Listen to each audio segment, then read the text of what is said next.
Judieta nalobaki nakolela lisusu te Michel Lelisinga vraiment najiraki nakopolela. Ouais, merci Babi veut dire que Michel Bolinga Kolingo Banda promotion des stars na chaîne Moko Bidor TV. Il y a maman Bijou Bidor, maman na Marc, maman na Principe, maman na Bidor. Veut dire que émission ba star na kati ya Bidor. Tango yango yo likambo na tango na yango ye. Oyo tango Bidore. Émission ba star, promotion ba star, likambo na tango na yango ye. Oyo tango ba star. Babi veut dire que émission ba star Lingo Banda, promotion des stars. La chaîne Moko Bidor TV, il y a maman Bijou Bidor, Bijou Mosi, on s'appelle même.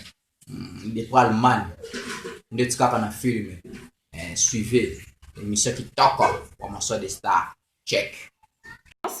Bonsoir, bonjour na mutu nyonso oya kozwa occasion ya kolanda émission ya Mama Bijou ya promotion ya Bastar na mukolo ya lelo. Na loba na bino chaque samedi bokende musika te bozala toujours na Bidor TV pour na kozela émission na biso ya promotion ya Bastar. Lelo Mama Bijou do na star ya munene na kombo ya Fally Ipupa.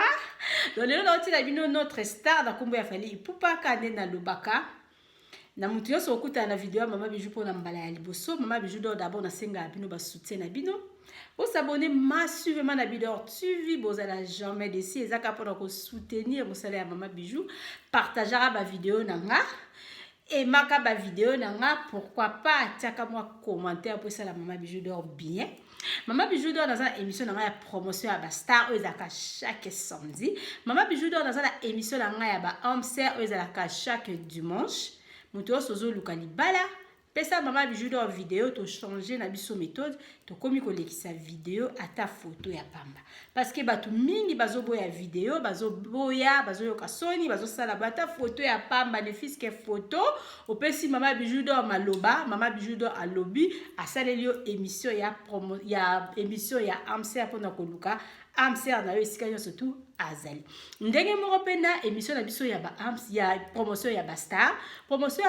ezo senga vraiment vidéo pona yo moko osali na promotion na yo moko opesi penza na batu posa ya eloko na yo osali promotion ya musique na yo promotion ya eloko na yo opesi Mama Bijou d'or vidéo opesi Mama Bijou d'or moi ba parole muke Mama Bijou d'or ko yebisa bana ya Bidor TV to saleli yo émission ya promotion ya Bastar ozala na star luka Bidor TV ozala jamais déçu. Mama Bijou doit beta masolo za chaque vendredi. Naza bezo pour pesanga masolo na bino. Si vous moni Mama Bijou doit beti di solo te vendredi c'est qui a eu contretemps. Vous pesanga masolo na beta no beta o kandingi oyo kolinga. Mama Bijou doit na l'accès à ba recette na lamba biloko ba mindele, na lamba pe biloko ya batu mwindu. Mama Bijou doit ça ba information sur le Kana Congo. Mama Bijou doit ça la makambu edele. Donc pour la rater s'abonner na Bidor TV fina croche wana. Pour na omona la biloko tout Mama Bijou d'or à côté. Na lingi siko date la bino ndeko na biso ya mobali na kombo ya Fally Ipupa azana studio botala ba musicien na ye après Mama Bijou d'or nazonga na ya côté la bino Eve na ye mususu do Fally Ipupa na ba musicien na ye na kati ya studio. Vous avez besoin de libanga, luka ndeko na biso ya mobali Fally Ipupa coopérer ba obwaka yo ba oyembela yo do Fally Ipupa ye yo. Tina nini tofinga na kamukili eza ya bisote tina nini toina na kabiso tokoleka batwaketo Kokodi ya Ntamba batwaketo yayo yanga Marlène Mukambu yayo Viviane Sancoin Jean-Luc Kabea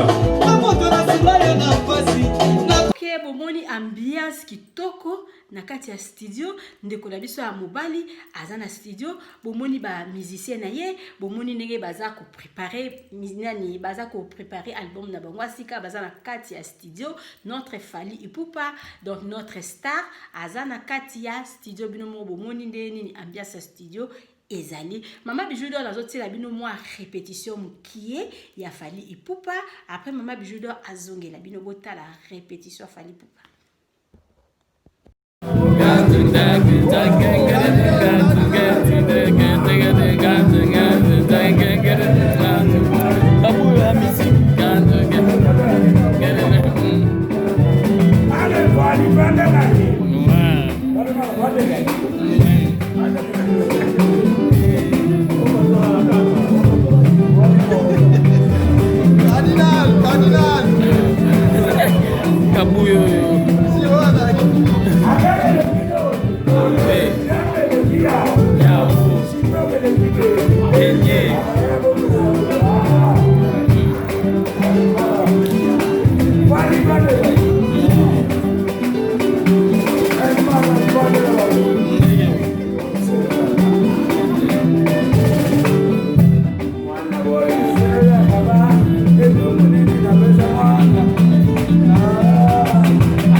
Toujours la bidor suivi parce que bon on a surprise ibele bomoni ndeko la biso ya mobali notre star na kombo ya Fally Ipupa na kati ya rap ndenge azoko répéter na ba musicien na ye en tout cas Mama Bijou d'Or Aloboza la Rosalie na vedette na linga mingi ba interview ba vidéo ya boso ba tindelinga na mona atina ya émission te mais nazaki na choité na lobaki non parce que za star onga na lingaka donc notre ndeko don ndeko nanga donc habité na otika bongo te tika na tia mo ba Eve Fally Ipupa na kati ya émission nanga po tia mo ba un plus c'est ça la moi bien yango na lekisi yango mais Mama Bijou d'Or alinga boyina moi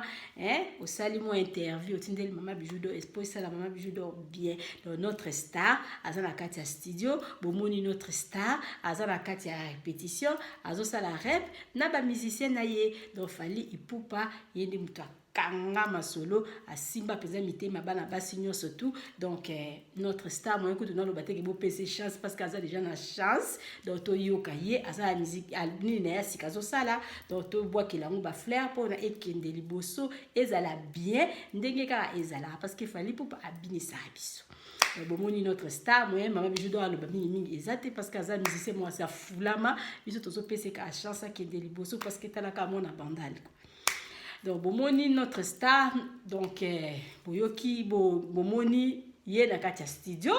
bomoni notre star na répétition na ye donc Mama Bijou d'Or alobi donc talaka mona bandal nga nazoboa ki la ba flair na boa ki la ki ba flair parce que azali musicien oyo apesa déjà le coup na kati ya mboka na biso Congo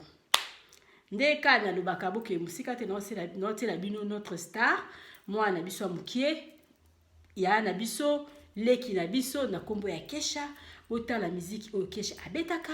Kesha zo landa lokolo ya ba Fally Ipupa Kesha zo landa lokolo ya ba Koffi Olomide Kesha zo landa lokolo ya ba Weranson Kesha zo landa lokolo ya ba JB Mpiana Kesha za donc musicien donc vedette du moment o ya simbi masolo na ba génération na bango